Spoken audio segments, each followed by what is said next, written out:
What if I told you that becoming an architect isn't just about the talent, but how you use your five senses? What's up mga kapantayo? I'm Architect Robert Marticio. Welcome to Marticio Arki TikToks.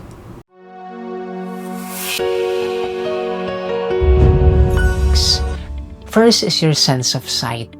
Not just what you see, but how and what you imagine. Can you see yourself designing not just a building, but a solution?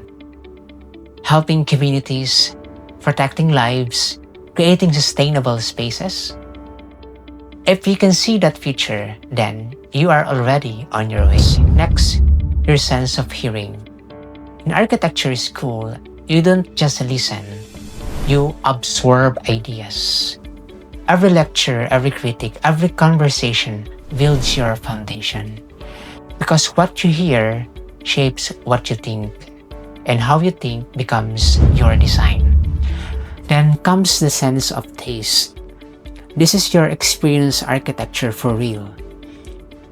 In our country, the Philippines, before taking licensure exam, you need approximately 3,840 hours or 2 years of diversified architectural experience. This is an apprentice where you taste the profession, the pressure, the growth, and the reality. Next is the sense of touch. This is your ideas becomes real.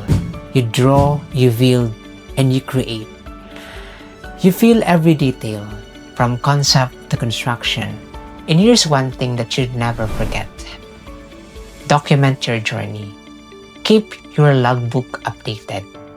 Every experience matters. And finally, sense of smell. That feeling that success is near. The architecture licensure exam. You can sense it, but preparation is everything.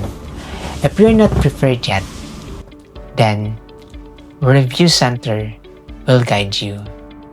While in my case, I studied at night and I work at day, and during a weekend, I attended the school class. It was hard, but it was worth it for me.